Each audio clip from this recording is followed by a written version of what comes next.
들께 한 가지 양해 말씀을 드리겠습니다.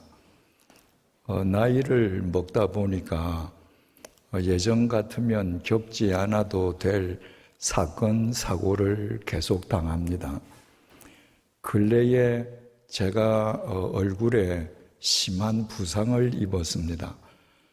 그 결과로 이마, 미간 아래쪽, 코끝, 인중에 흉터가 생겼습니다.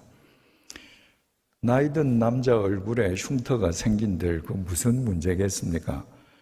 그런데 코 및 인중 흉터의 색이 검붉은 색이었습니다. 제 본래 피부 색깔하고 다른 색깔의 흉터가 인중에 생긴 겁니다. 그러니까 그 검붉은 색의 흉터를 보는 것이 편치 않았습니다.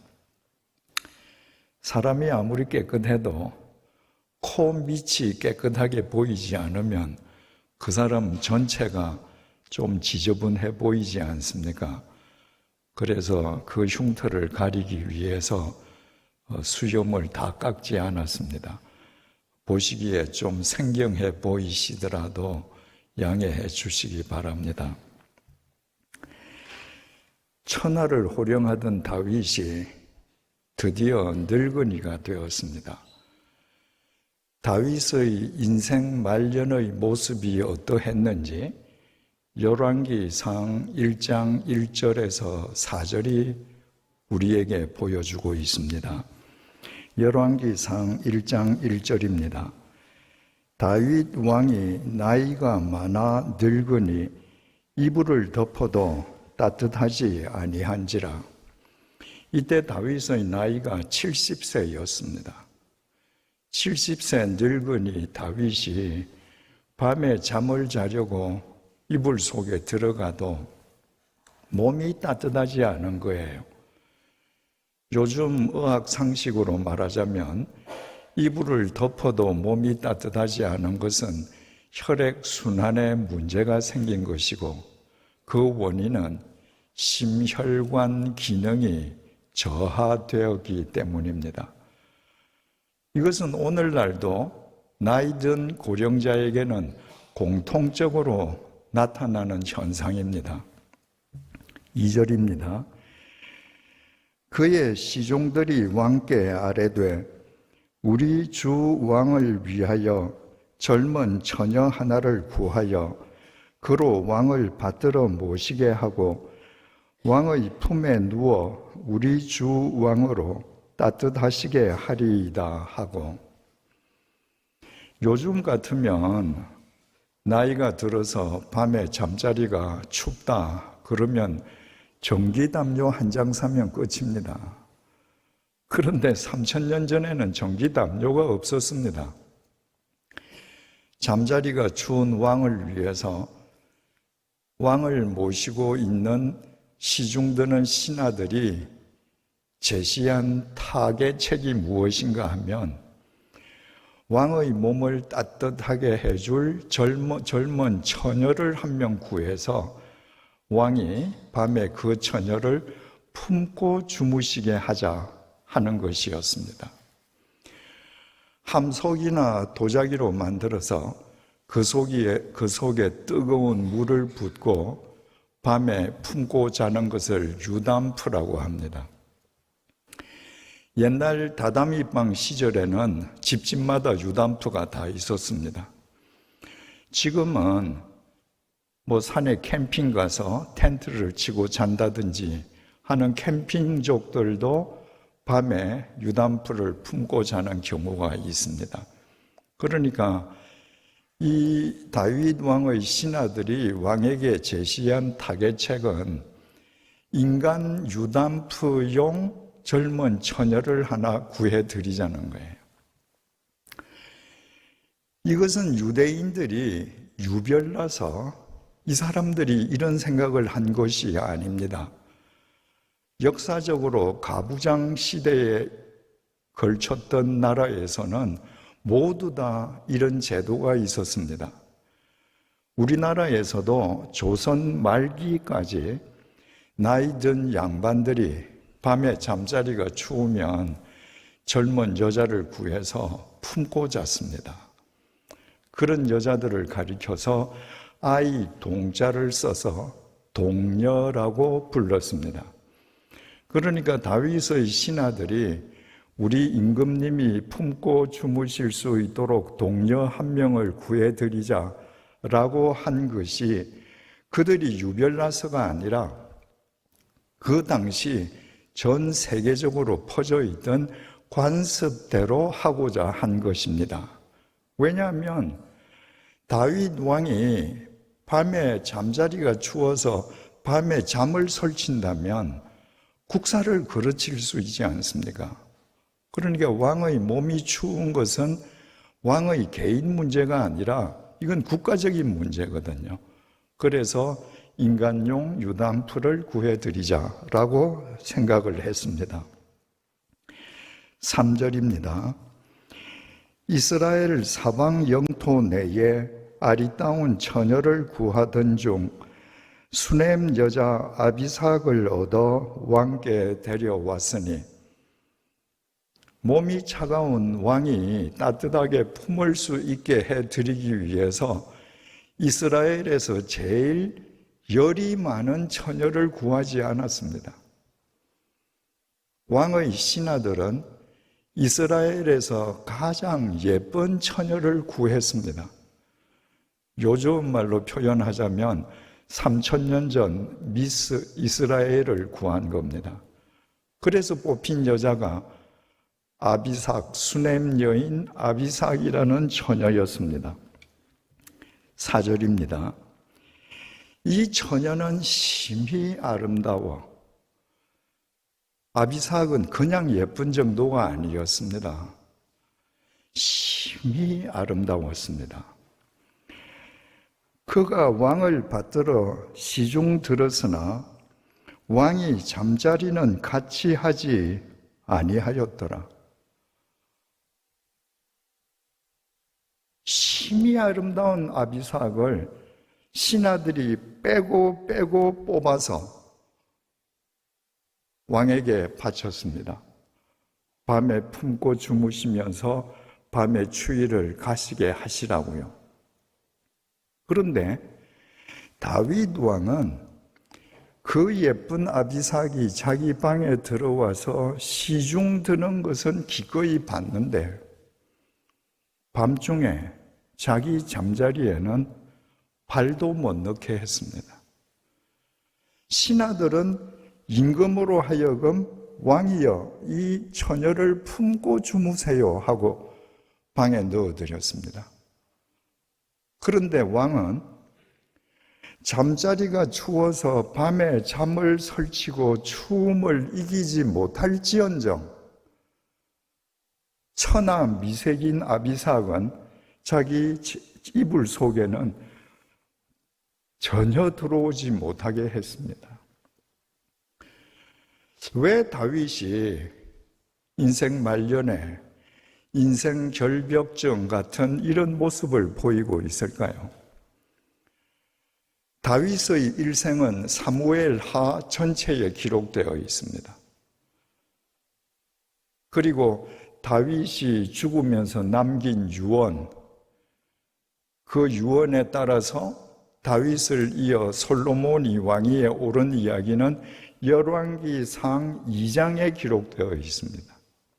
그러면 다윗의 일생을 우리에게 소개하는 사무엘 하, 그리고 다윗이 죽으면서 유언을 남긴 열왕기상 2장, 이렇게 바로 연결돼도 아무 문제가 없습니다.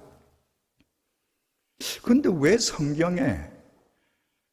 성경하고는 별로 관련도 없어 보이는 이런 이야기가 기록되어 있는가?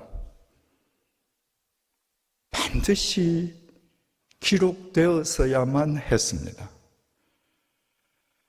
우리가 잘 아는 것처럼 다윗은 한때 자기 신하 우리아라는 장군의 아내 바세바와 불륜을 저질렀습니다.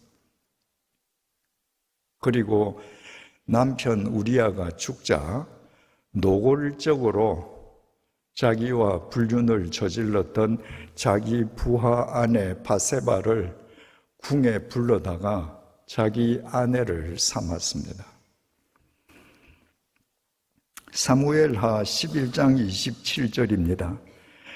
그 장례를 마침에 바로 바세바라는 여인의 남편 우리아의 장례를 마침에 다윗이 사람을 보내 그를 왕궁에 데려오니 다윗이 사람을 보내어서 죽은 우리아 장군의 아내 바세바를 왕궁으로 불러왔다는 겁니다. 그가 그의 아내가 되어 그에게 아들을 낳으니라. 바세바가 다윗 왕의 아내가 되어 다윗에게 아들을 낳아 주었다. 다윗이 행한 그 일이 여호와 보시기에 악하였더라. 지금 사무엘하 11장 27절에는 우리아 장군의 장례를 끝내고 나서 다윗이 그 아내를 궁으로 데려다가 자기 아내를 삼음에 이 여인이 다윗을 위해서 아들을 낳아줬다. 그런데 주님께서 그 소위를 악하게 보셨다. 이렇게만 간략하게 기록되어 있습니다. 구체적으로 다윗이 무엇을 했기에 하나님께서 이 다윗의 소위를 악하게 보셨는가? 어느 날 다윗이 저녁 식사를 마치고 잠이 오지 않아서 해가 저문 왕궁 옥상을 걸었습니다. 멀리 어느 집 마당에서 여인이 옷을 벗고 목욕을 하고 있습니다. 여러분, 그 여인이 바보겠습니까? 그 당시는 3000년 전에 집집마다 목욕탕이 안에 있을 수 없으니까 대개 마당 우물가에서 목욕하는데 백주의 대낮에 다 보이면 그 여자가 목욕했겠습니까? 해가 졌기 때문에 아무도 보는 사람이 없다고 생각하고 목욕하지 않았겠습니까? 그런데 다윗 왕이 왕궁 옥상에서 그 목욕하는 여자를 본 거예요.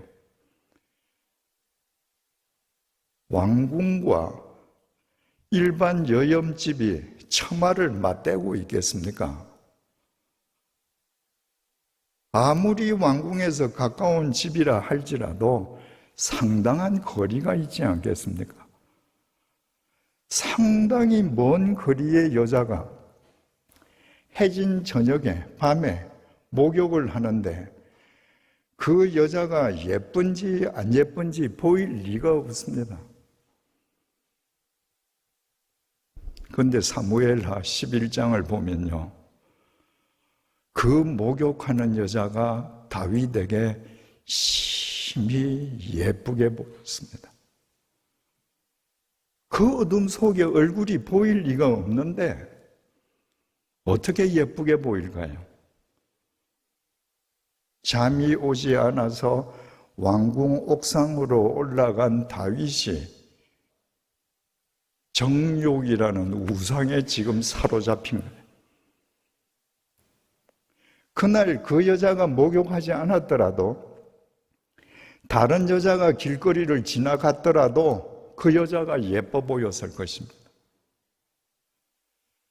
정욕이라는 우상에 한번 빠지면 그 우상이 시키는 대로 본능을 쫓습니다. 짐승이 되어버립니다. 이 밤에 정욕이라는 우상의 노예가 되고 그 우상에 사로잡힘으로 다윗은 우상을 만들지 말라는 제2계명을 범했습니다. 그 결과는 너무너무 무시무시했습니다.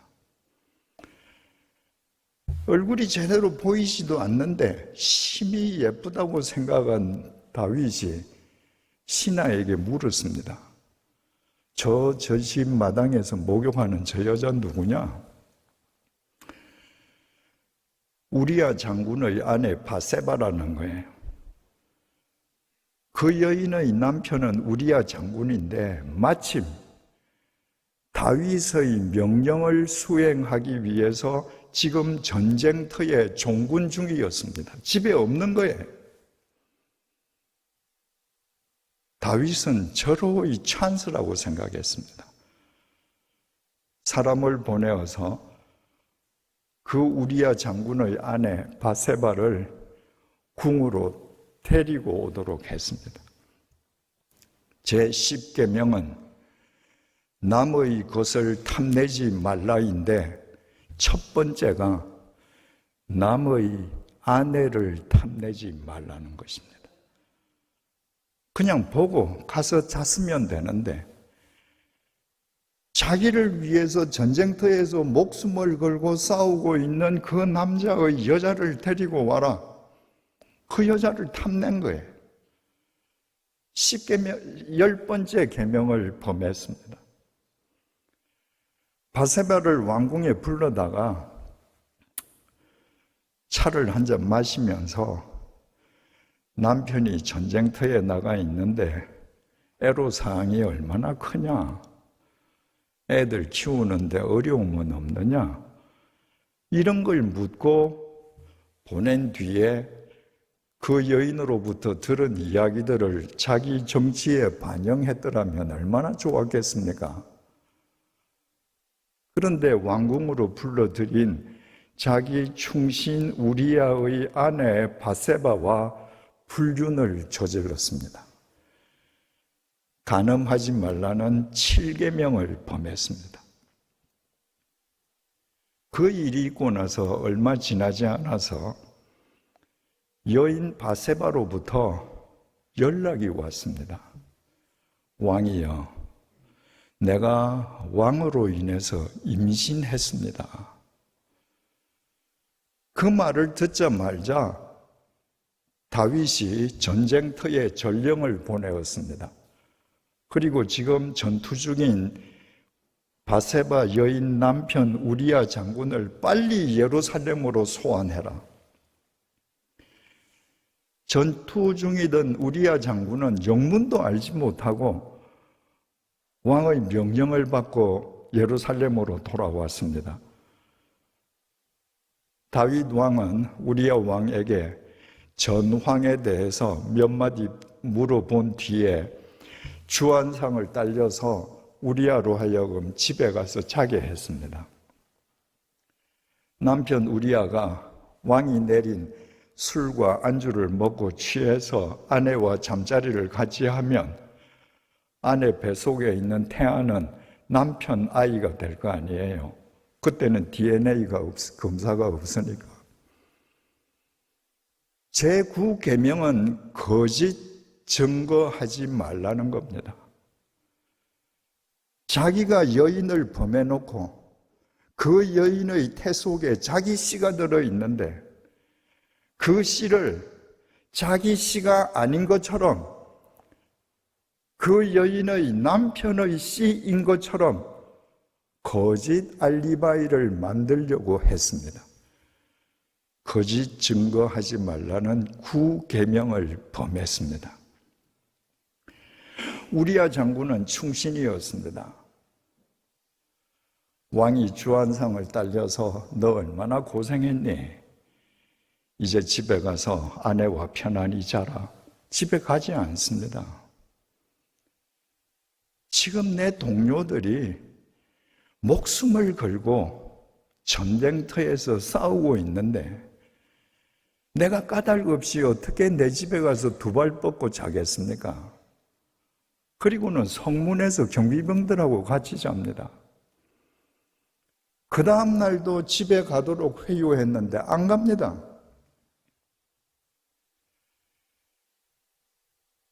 다윗이 생각해낸 것이 이놈 죽여야 되겠다. 그래서 그 우리야 장군 손에 요압 장군, 군대 장관인 요압 장군에게 보내는 편지를 딸려 보냈습니다. 그 편지에 뭐라고 기록되어 있는가? 이유 여하를 묻지 말고 전쟁터에서 이 우리아를 죽음의 구렁텅이로 몰아넣어서 죽여버리라. 여러분, 충신 중에 충신입니다. 그런데 자기 불륜을 감추기 위해서 이놈 죽이라는 거예요. 우리아는 자기를 죽이라는 내용의 편지를 들고 전쟁터에 가서 요압 장관에게 왕께서 주신 친서입니다 하고 바쳤습니다. 요압 장군이 보니까 우리아 죽이라는 거거든요. 그래서 계교를 써서 우리아 장군을 죽여버렸습니다. 살인하지 말라는 제7계명을 범했습니다.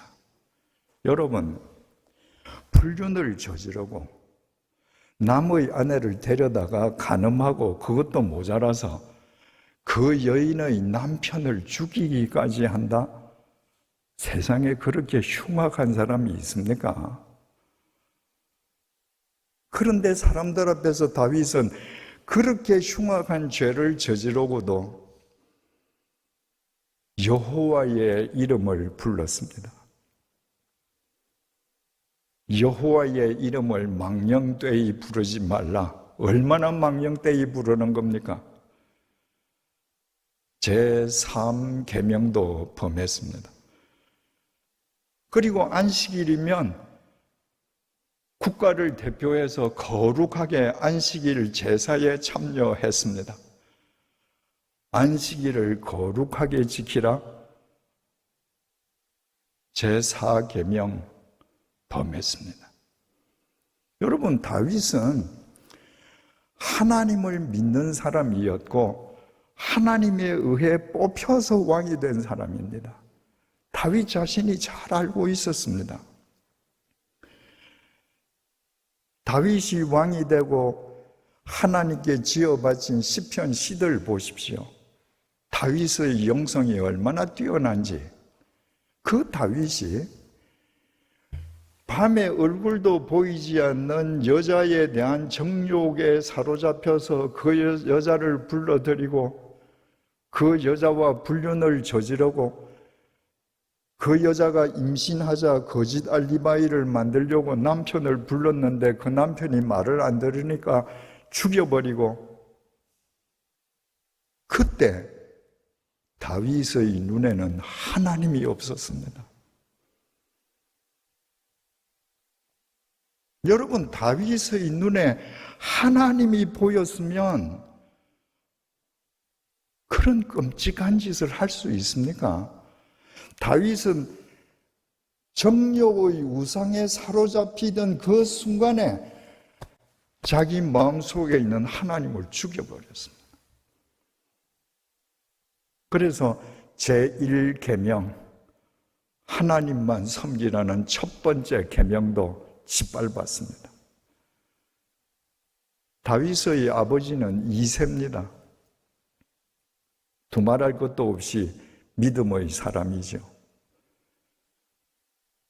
이새는 믿음으로 다윗을 양육했습니다. 그런데 그 아버지로부터 믿음을 이어받은 다윗이 이처럼 흉악한 범죄를 저질렀습니다. 그 아버지에게 불효자가 되었습니다. 네 부모를 공경하라. 5계명도 범했습니다. 여러분,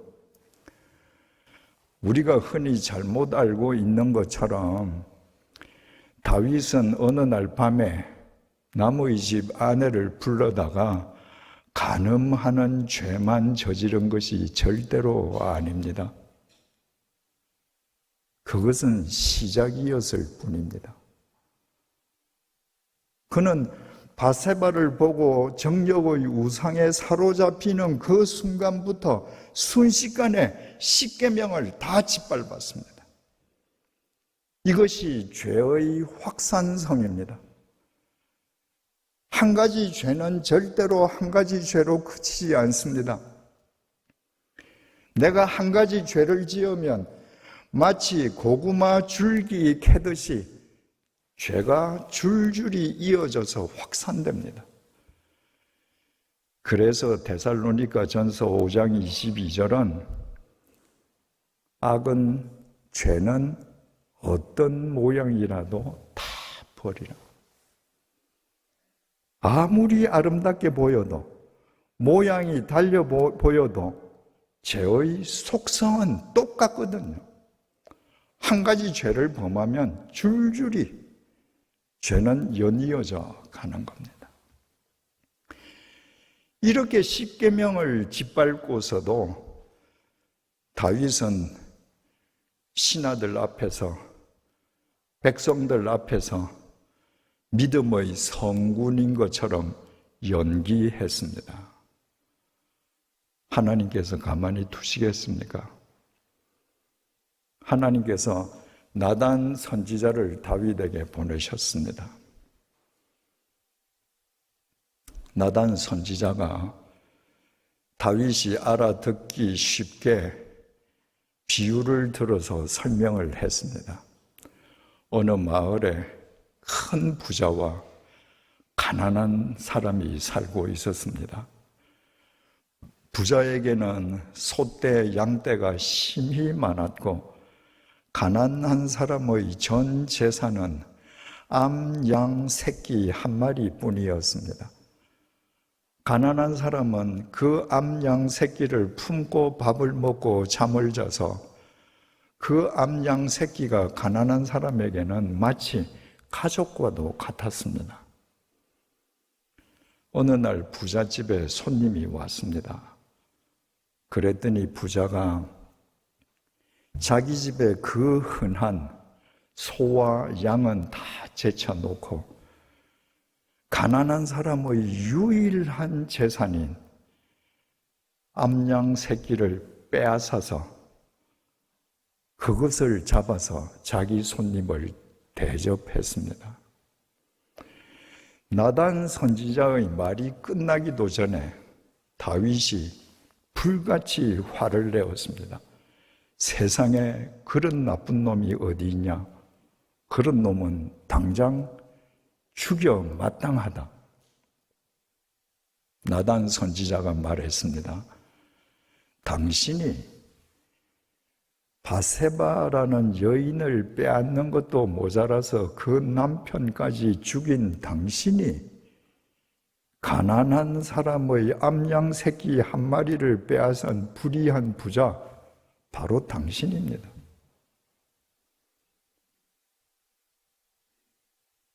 그 말을 듣고 자기가 저지른 죄가 얼마나 중죄인지, 자기가 얼마나 위선적으로 살았는지 깨달으면서 지은 회개의 시가 우리가 잘 아는 시편 51편입니다.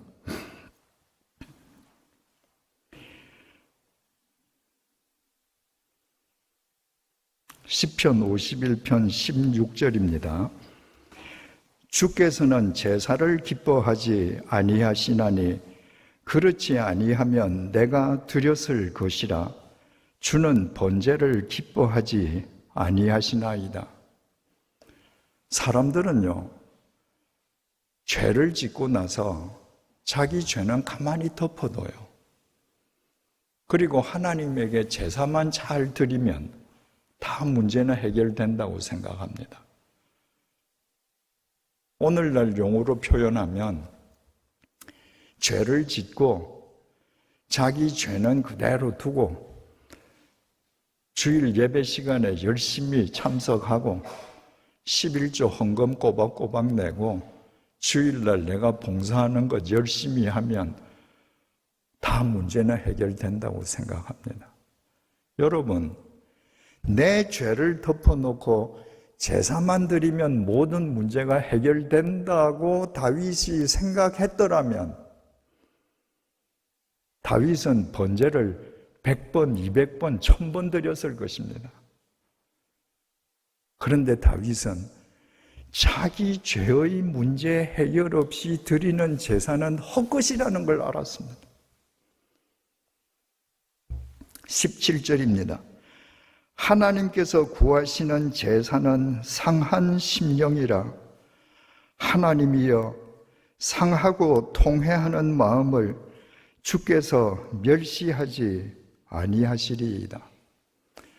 하나님께서 기뻐하시는 제사는 내 돈, 내 헌금, 11조가 아닙니다. 살찐 소 제물이 아닙니다. 하나님께서 기뻐하시는 제사는 나의 죄를 깨달아서 죄로 인해 찢어진 내 심령, 다시 말해서 나의 죄를 깨닫고 통렬하게 하나님 앞에 회개하는 심령, 그것이 하나님께 드리는 제사입니다. 지금 다윗은 자기가 십계명을 다 범했다는 것, 그리고서도 위선적인 행동으로 지금 살고 있다는 것 깨닫고 하나님 앞에서 찢어지는 심령으로 통렬하게 지금 회개합니다. 그러면서 제 마음을, 상한 심령을 제물로 받아주십시오. 여러분, 사람들이, 그리스도인들이 자복과 회개를 혼동합니다. 자복이라고 하는 것은 헬라어 동사로 엑소몰로게오라고 합니다. 그건 영어로 to confess, 그야말로 입으로 고백하는 거예요. 주님, 제가 이런 죄를 지었습니다. 고백으로 끝나는 거죠. 이렇게 살겠습니다. 고백으로 끝나는 거죠. 회개한다는 것은 메타노에오인데, 이거는 입으로 끝나는 게 아니라 반드시 행동, 삶이 수반되는 것입니다.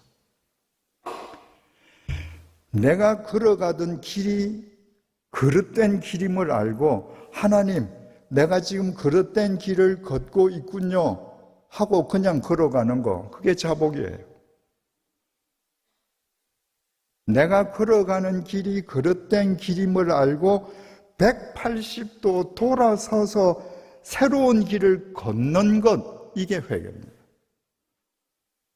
내가 손에 들고 있는 것이 이것이 나를 갑부로 만들었다고 내가 그렇게 긍지롭게 생각했는데, 하나님 앞에서 보니까 내가 누려서는 안 될 것들이에요. 놔버리는 거, 이게 회개입니다. 내가 동쪽으로 갔는데 이거는 하나님께서 원하시는 방향이 아닙니다. 그래서 복음이 제시한 방향을 바꾸는 것. 그러니까 자복이 뒤에 행동을 수반한다면 자복은 회개의 시작일 수 있죠. 그러나 대부분 그리스도인들의 삶은 회개가 아니라 자복으로 끝납니다. 집회가 있을 때마다 하나님 앞에 회개기도 드린다는 거, 그 다음 집회 때 또 하죠. 평생을 또 하죠. 왜 그래요? 내 삶으로 고침받지 못했기 때문에. 매일 자복하고 매일 그릇된 구름텅이에 있는 거예요. 그러면 지금 다윗이 시편 51편에서 주께서 원하시는 제사는 상한 심령입니다. 이 통회하는 마음을 주님 제물로 받아주소서, 이렇게 말한 것이 자복인가 아니면 회개인가? 그 해답이 오늘 서두에서 본 열왕기 1장 1절부터 4절입니다. 만약에 우리아를 죽이고 남의 아내를 빼앗은 이 다윗이 회개했다고 하는 시편 51편의 이 회개가 자복으로 끝났다. 그랬으면요, 아무리 다윗이 늙었다 해도 이스라엘에서 제일 예쁜 아비삭이 자기 방에 들어왔다? 옛날처럼 밤에 품고 오만 짓을 다 했을 겁니다. 전 세계적으로 나이든 양반들이 품고 자는 동녀의 신부는 첩이에요. 왜냐하면 나이든 남자들이 젊은 처녀를 품고 있지만 품고만 있는 게 아니거든요. 품고 있으면서 육체적 관계도 맺고 자기 아이도 낳습니다. 그래서 신부는 첩이에요. 공공연하게 인정을 해주는 겁니다. 가부장 사회에서는. 그러니까 옛날에 우리아로 인해서 중죄를 범했던 다윗이 시편 51편에서 했던 그 회개가 단순한 입의 자복으로 끝났더라면 아비삭을 보고 가만히 안 있었겠죠. 그런데 그 예쁜 아비삭이 들어왔는데 방 안에서 시중은 받지만 내 잠자리에는 발도 못 넣게 해요. 무슨 말입니까? 시편 51편의 회개가 진짜 회개였던 것입니다. 여러분, 회개는 점이 아니라 선입니다. 여러분이 매번 하나님께 회개한다고 하는데 왜 똑같은 회개를 합니까?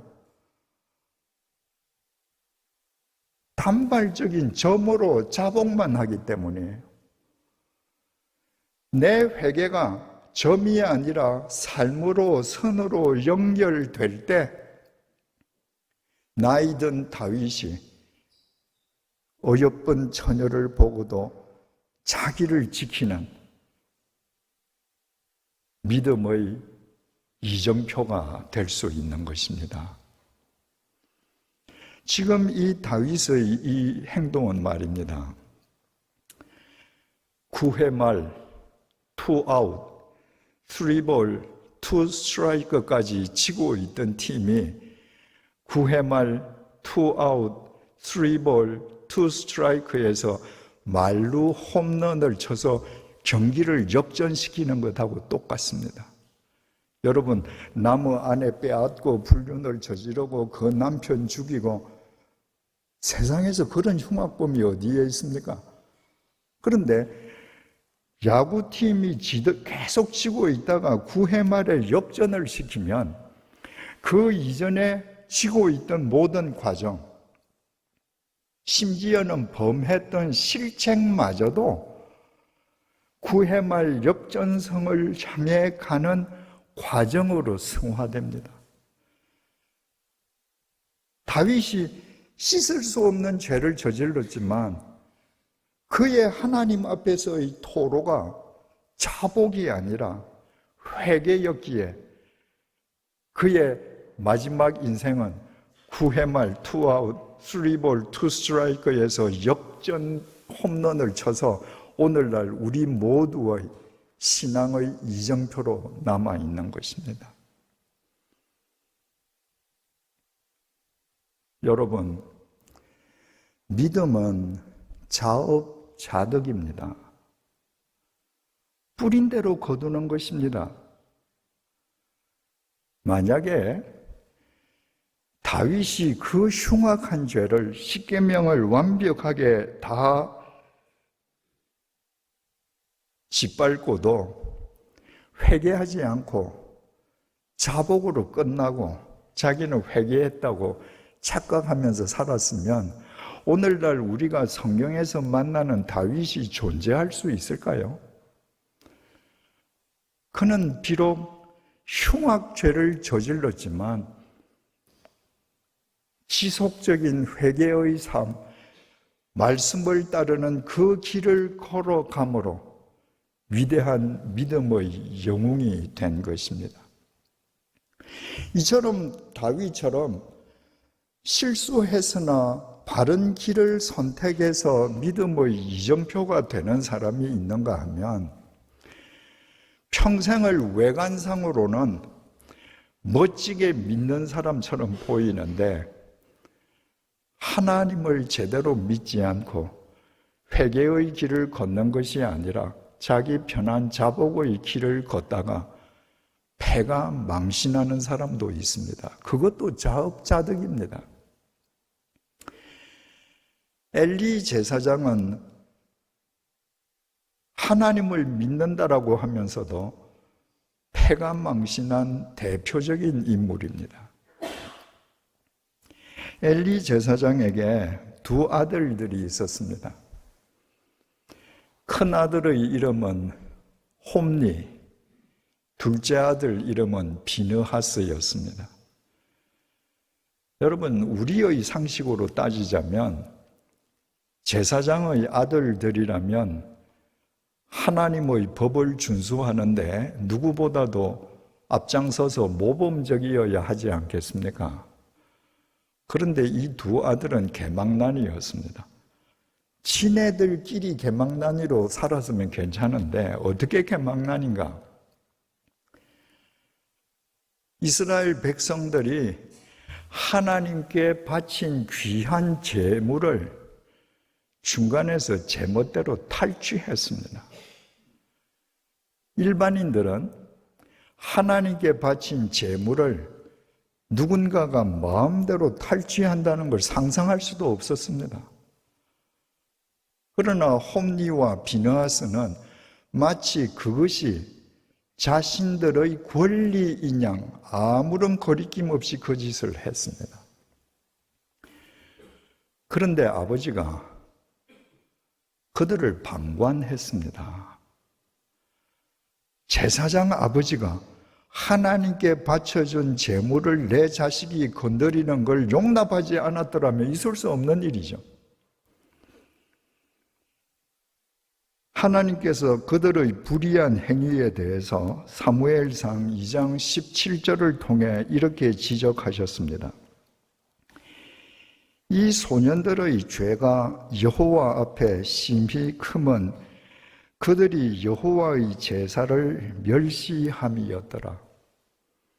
여러분, 홈니와 비느하스는 이때 소년들이 아닙니다. 이미 가정을 이룬 성인들이었습니다. 가정을 이룬 성인들로 충분한 분별력을 가질 수 있었습니다.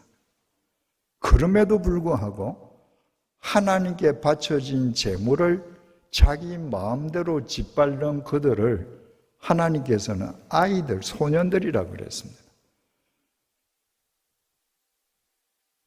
도저히 분별력을 갖지 못한 아이들.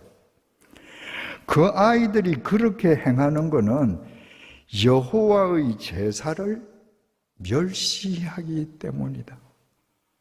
백성들이 하나님께 제사를 드리면서 바친 제물을 지 마음대로 탈취한다는 것은 하나님께 드리는 제사를 멸시하는 겁니다. 하나님께 드리는 제사를 멸시한다는 게 뭐죠? 그 제사를 받으시는 하나님을 멸시하는 행위입니다. 여러분들이 세상에서 엉망으로 살고 주일날 예배 시간에 앉아서 내가 예배만 드리면 모든 면죄부를 받는 것처럼 앉아있다? 여러분이 예배를 멸시하는 것이고 그 예배를 받으시는 하나님을 멸시하는 행위입니다. 여러분이 내가 드리는 예배를 하나님이 받으시고 이 자리에 하나님께서 함께 계신다면 이 자리에 오기까지의 주중의 나의 삶이 달라질 수밖에 없지 않겠습니까? 지금 하나님께서 엘리 제사장 두 아들 그들의 그 잘못을 지적하신 것입니다.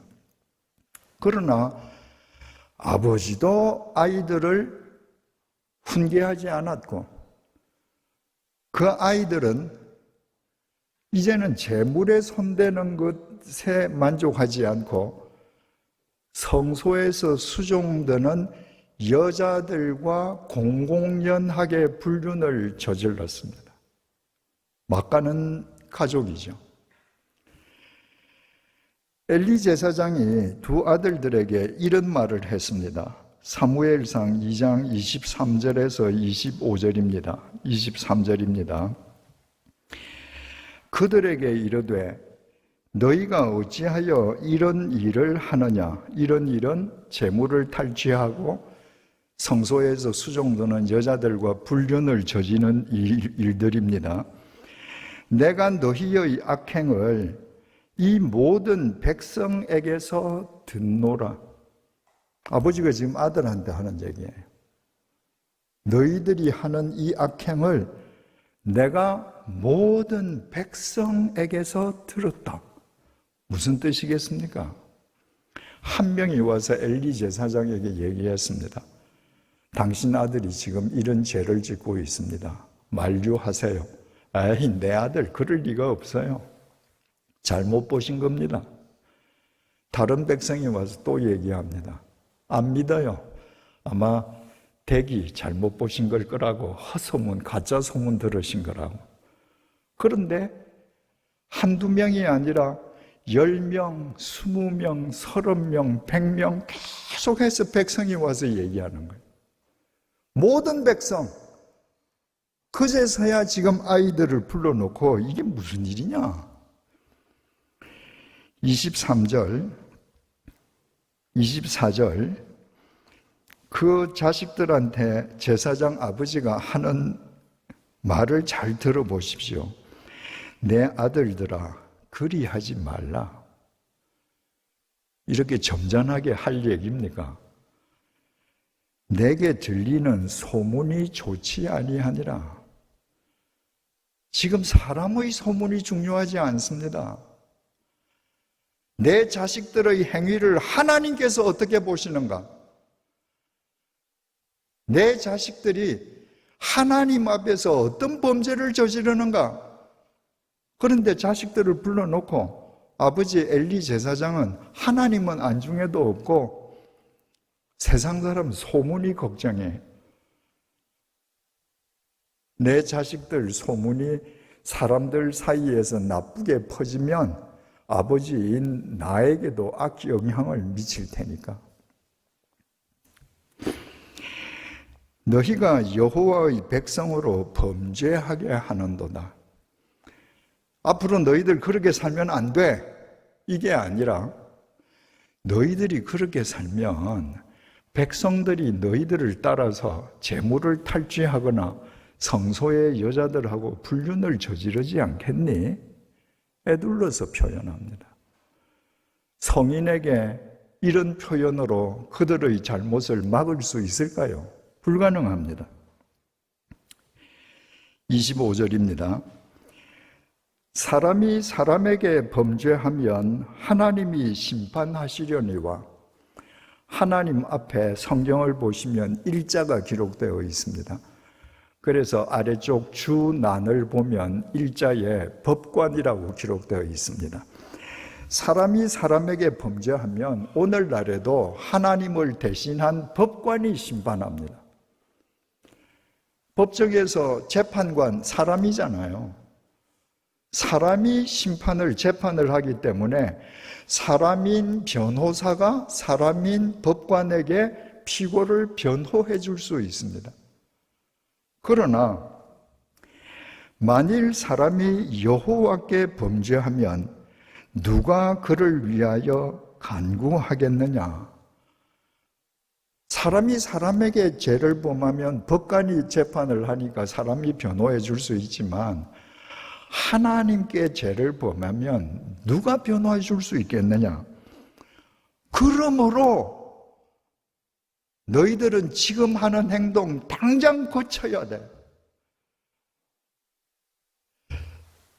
하나님께 범죄하면 누가 변호해 줄 수 있겠느냐? 이건 원론이에요. 원론만 있으면 안 됩니다. 원론에는 반드시 적용이 따라야 합니다. 그러므로 너희는 절대로 이 짓을 계속하면 안 된다. 죽는다, 너희들. 그런데 원론만 얘기하고 적용을 얘기하지 않았습니다. 적용이 수반되지 않는 원론은 쇠기의 정을 잃는 거하고 똑같습니다. 그냥 흘러 지나가 버려요. 그러니까 25절 제일 마지막에 25절 그들이 자기 아버지의 말을 듣지 아니하였더라. 원론만 얽는 아버지의 말이 자식들에게 아무런 영향력을 못 미쳤습니다. 이는 여호와께서 그들을 죽이기로 뜻하셨습니다. 이런 구절을 잘못 이해하면 하나님께서 홈리와 비느하스를 처음부터 죽이기로 결정하셨기 때문에 이들이 뇌 없는 로봇처럼 하나님의 말씀을 경홀히 여겼다 이렇게 생각하기가 쉬운데 그게 아니고요. 이런 구절은 결과적으로 해석해야 합니다. 아버지의 방관 속에서 자식들이 하나님에 대한 조금의 믿음도 없기 때문에 결과적으로 하나님께서 그들을 죽이기로 하셨다는 겁니다. 하나님께서 잘못한 다윗에게 나단 선지자를 보내어서 다윗의 잘못을 깨닫게 해주셨잖아요. 그 덕분에 다윗이 시편 51편의 회개를 하고 그 회개가 점이 아니라 선으로 연결되어서 그 마지막 인생 말년 열왕기상 1장 1절에서 4절에 그의 마지막 생이 하늘의 별처럼 빛나게 되지 않았습니까? 하나님께서 엘리 제사장 가족에게도 하나님의 말씀을 보내었습니다. 오늘 본문입니다. 사무엘상 2장 29절에서 30절입니다. 먼저 29절입니다. 너희는 어찌하여 내가 내 처소에서 명령한 내 제물과 예물을 밟으며, 지금까지 우리가 살펴본 바에 의하면 예물은 누가 짓밟았습니까? 엘리 제사장의 두 아들들이 탈취했습니다. 홈리와 비느하스가. 그런데 하나님은 엘리 제사장에게 너희는 하고 말씀하십니다. 너희들 자식들이 신성 모독죄를 저질렀는데 너는 깨끗해. 너는 훌륭해. 그게 아닙니다. 너희들 자식들이 신성 모독죄를 범하도록 방관한 너도 똑같아. 내 아들들을 나보다 더 중히 여겨. 하나님의 제물을 탈취하고 성소 여자들과 불륜을 저지르는데 그것을 방관하는 것은 하나님보다 네 아들을 더 좋아하기 때문이라는 거예요. 여러분들 가운데에도 하나님보다 자기 자식을 더 좋아하시는 분들 많이 계시죠? 그 자식 죽이는 겁니다. 내 자식보다 하나님을 더 사랑해야 하나님의 법으로 내 자식을 키웁니다. 하나님보다 내 자식을 더 사랑하면 내 자식이 신성 모독죄를 범하는데도 엘리 제사장처럼 방관자가 됩니다. 내 백성 이스라엘이 드리는 가장 좋은 것으로 너희들을 살찌게 하느냐? 내 백성이 하나님께 바친 제물로 너희들을 살찌게 하느냐? 여기에도 엘리 제사장이 포함됩니다. 먹은 건 두 아들들인데 너희들을 살찌게 했다. 이 지금 홈리와 비느하스는 하나님에 대한 영적인 살찜은 전혀 관심이 없고 재물을 탈취해서 육적 배부름에만 관심이 있습니다. 그 자식을 아버지가 왜 방관하겠습니까? 아버지의 관심사 역시 육적인 일에 더 관심이 크기 때문이에요. 너희를 살찌게 하는 일. 사무엘상 2장 30절입니다. 그러므로 이스라엘의 하나님 나 여호와가 말하노라.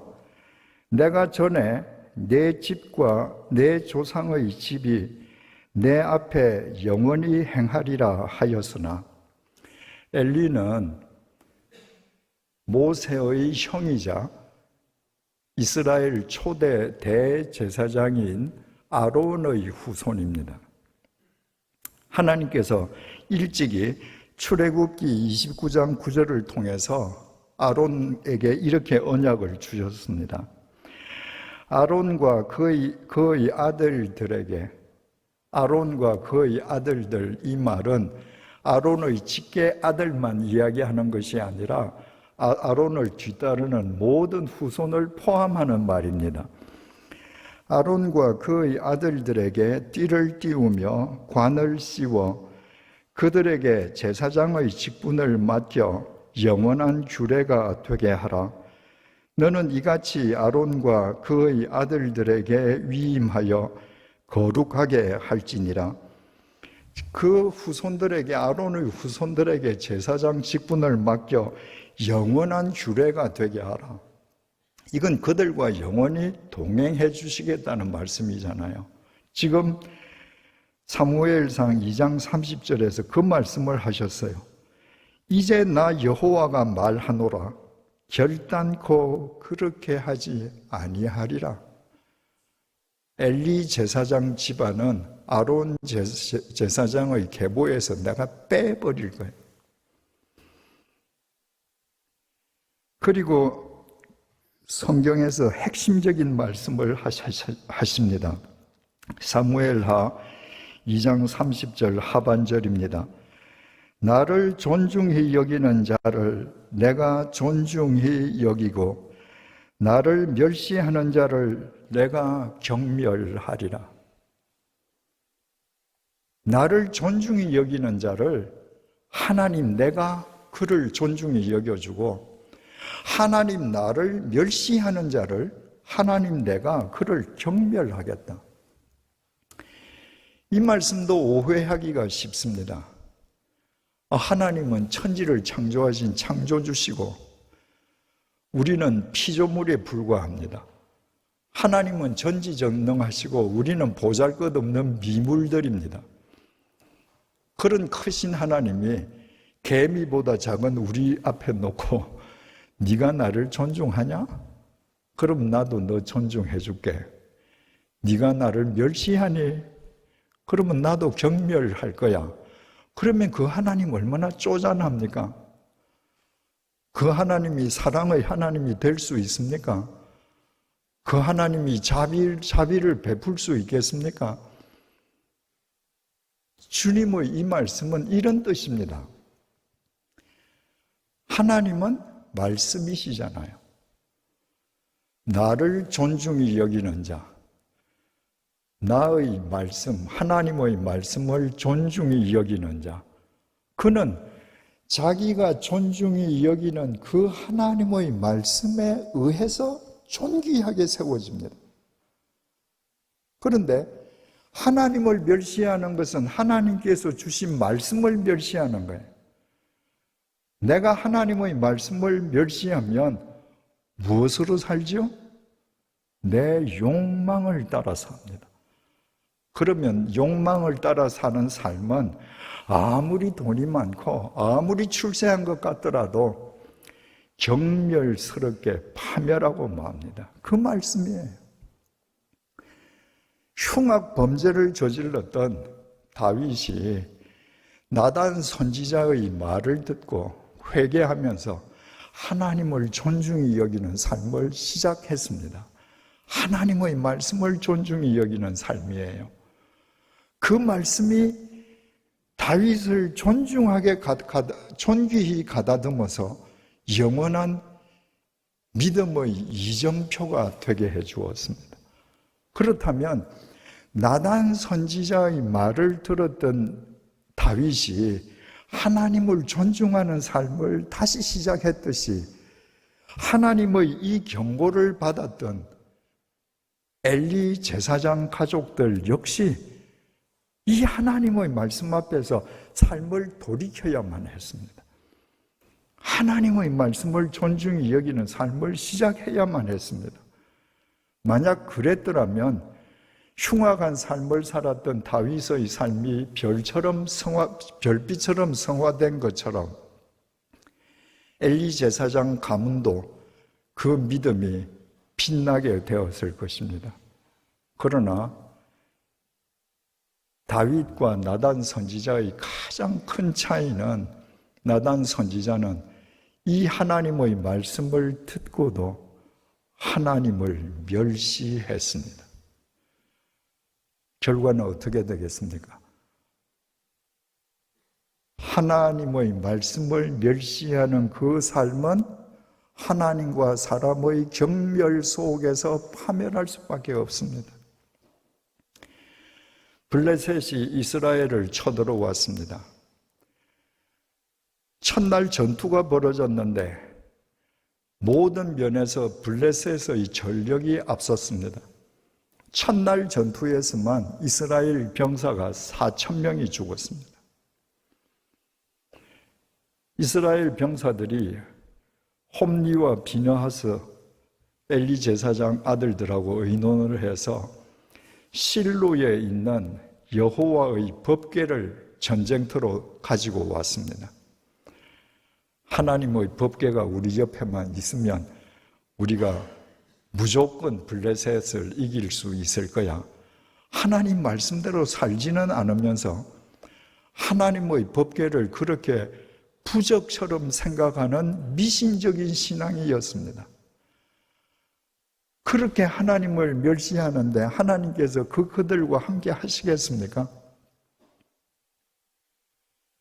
다시 대패하면서 홈리와 비느하스 엘리의 두 아들 동시에 죽고 하나님의 법궤마저 빼앗기고 말았습니다. 의자에 앉아있던 엘리 제사장은 전쟁터에서 패해서 하나님의 법궤를 빼앗겼을 뿐만 아니라 자기 두 아들 홈리와 비느하스가 죽었다는 이야기를 듣고 충격에 뒤로 자빠지면서 목이 부러져서 죽었습니다. 그 순간에 비느하스의 아내, 그러니까 엘리 제사장의 며느리가 막 아이를 낳고 있었습니다. 아이를 낳다가 남편도 죽고 법궤도 빼앗기고 한 비보를 들었습니다. 그래서 아이의 이름을 이가봇이라고 지으라는 말 한마디를 남기고 아이를 낳다가 죽었습니다. 이가봇은 영광이 떠났다는 말입니다. 아, 하나님의 영광이 우리 가문에서 떠났구나. 여러분, 나를 존중히 여기는 자를 내가 존중히 여기고 나를 멸시하는 자를 내가 경멸히 여기리라. 다윗과 엘리야의 삶 속에서 똑같이 이루어졌습니다. 그러나 정반대로 이루어졌습니다. 한때 흉악한 죄를 지었을 망정 회개하고 하나님을 존중히 여기는 삶을 산 다윗은 하나님으로부터 존중히 여김을 받는 삶으로 끝났습니다. 그러나 하나님의 경고를 받고도 하나님을 멸시한 엘리 가문은 하나님의 경멸 속에서 패가 망신하고 말았습니다. 나를 존중히 여기는 자를 내가 존중히 여기고 나를 멸시하는 자를 내가 경멸하리라. 여러분은 어떻습니까? 지금까지 하나님을 존중히 여기면서 하나님의 말씀을 존중히 여기면서 살아오셨습니까? 아니면 몸은 예배당에 앉아있지만 몸은 하나님의 말씀을 멸시하면서 살아왔습니까? 어느 쪽이든지 간에 지금 현재 여러분의 모습이 지금까지 살아온 삶의 결과입니다. 여러분이 한때 중죄를 지었을지라도 하나님 앞에서 상한 심령으로 회개하고 하나님을 존중히 여기는 삶을 선으로 살아오셨다면 여러분 계속 그렇게 살아가십시오. 하나님께서 여러분들을 하늘의 별처럼 빛나게 해 주실 것입니다. 여러분이 하나님을 믿는다라고 하면서도 하나님의 말씀을 멸시하는 삶을 살아왔다면 빨리 돌아서십시오. 그렇지 않으면 패가 망신합니다. 하나님의 말씀은 우리의 양심을 찌르는 바늘입니다. 하나님의 말씀은 그릇된 길을 가던 우리를 바른 길로 돌아 세우는 힘입니다. 하나님의 말씀은 우리가 가야 할 길을 비추어 주는 빛입니다. 하나님의 말씀은 우리가 져야 할 십자가를 지게 하는 능력입니다. 하나님의 말씀은 우리가 날마다 회개의 삶을 선으로 살게 해주는 추진력입니다. 그 말씀을 존중히 여기십시오. 나를 존중히 여기는 자를 내가 존중히 여기고 나를 멸시하는 자를 내가 경멸하리라. 이 말씀은 우리의 삶 속에서 과거에도 이루어졌었고 지금 이 시간에도 어떤 의미로든 이루어지고 있으며 미래에도 반드시 이루어질 것입니다. 기도하시겠습니다.